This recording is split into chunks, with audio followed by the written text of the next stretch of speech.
Le secrétaire général du MRDS a saisi l'opportunité de la rencontre entre les responsables du Comité national des femmes et les sœurs de la section départementale de Thiès pour se prononcer sur l'affaire Khalifa Sall.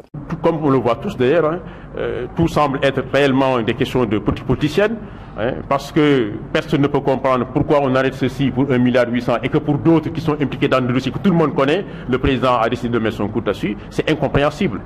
Et que même du point de vue du principe, en fait, si nous disons qu'il n'y a pas de caisse d'avance, parce que c'est vrai que c'est inacceptable que pour un pays aussi pauvre que le nôtre, qu'on prenne les deniers publics, qu'on les distribue comme ça à sa guise, sans aucune raison, sinon des raisons politiciennes. Mais aussi bien on doit l'interdire au niveau des mairies, mais également au niveau de la présidence de la République. Au nom de quoi, monsieur le président de la République, se donne-t-il le droit, d'accord, de prendre l'argent du contribuable, d'appeler les gens au niveau de la présidence et d'en faire pratiquement un guichet automatique? C'est inacceptable.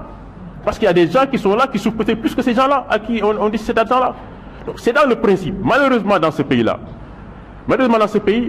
la politique politicienne a fait de sorte que les gens ne s'intéressent pas à l'esprit des textes. Vous savez, un texte demeure un texte. Il a une lettre, il a également un esprit. Au lieu de s'intéresser à l'esprit du texte, ce qui est visé, ce qui est recherché à travers la mise en œuvre du texte, mais eh bien on fait en sorte que des manœuvres de façon qu'au niveau de la lettre d'un texte, qu'on soit conforme. Et pour le reste derrière, tout le monde sait que ce qui se fait c'est inacceptable. Mais nous devons comprendre que ce jeu-là ne mène à rien du tout. À rien de bon en tout cas. Mohamed Sall a aussi déploré le bras de fer entre syndicalistes et gouvernement et qui a fini d'installer l'école sénégalaise dans une certaine crise. Oui, c'est vrai qu'on a beaucoup de mal quand on voit ce qui est en train de se passer avec la crise scolaire. Comme je disais tout à l'heure, pour nous, l'homme doit être au début à la fin du développement. Ce n'est pas par rapport seulement, mais on y croit fondamentalement. Et donc, la contradiction, c'est justement de vouloir mener le Sénégal à l'émergence et de négliger un système justement qui doit porter cette émergence-là. C'est une contradiction absolue. Et donc, nous appelons vraiment les autorités à plus de conscience pour hausser ces questions-là. D'autant plus que pour cette fois-ci, au début, le président nous disait, nous ne prenons jamais d'engagement que nous ne pourrons pas respecter. Ce que nous avons tous salué. Ils vont négocier avec les enseignants. À la sortie, ils disent, cette fois-ci, c'est comment après, ils disent que c'est voilà, c'est des trucs réalistes et réalisables. Et finalement, on en est eu à ça. C'est quand même incompréhensible. Parce que simplement, pour nous, l'analyse que nous en faisons, c'est quoi? C'est que le président s'est engagé dans des projets faramineux qui ne sont d'aucune priorité pour le pays. Au moment où des priorités comme justement la stabilisation de l'école est laissée de côté. Le processus électoral a également été abordé par Mohamed Sall pour déplorer les propos du ministre de l'Intérieur, Aly Ngouille Ndiaye. Vous savez, moi, pour le cas du ministre de l'Intérieur, j'ai un vrai problème. D'abord, le problème, moi, je vous dis, si je devais choisir personnellement entre Aly Ngouille Ndiaye et Abdoulaye Daouda Diallo, je vous dis, j'aurais choisi Abdoulaye Daouda Diallo. Pourquoi?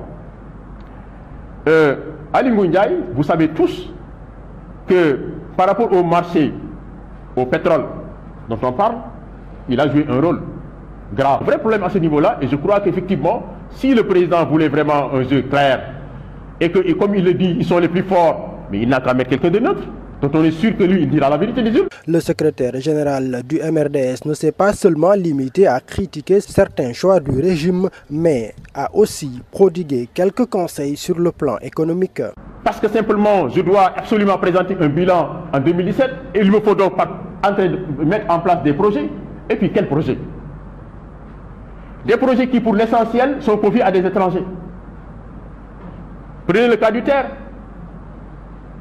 pour lequel aujourd'hui tout le monde est d'accord que ça ne coûtera pas moins de 1000 milliards. Eh bien, le terre est construit par les Français, le terre va être exploité par les Français, il va être maintenu par les Français. Finalement, dans notre propre pays, nous ne serons que des employés. Nous devons absolument renforcer la capacité de nos entrepreneurs internes, non seulement qu'ils gagnent une bonne part de marché de chez nous, mais également qu'on en fait des champions pour à l'extérieur, dans la sous-région, comme le fait le Maroc et d'autres pays. Qu'ils aillent conquérir des marchés hors du Sénégal.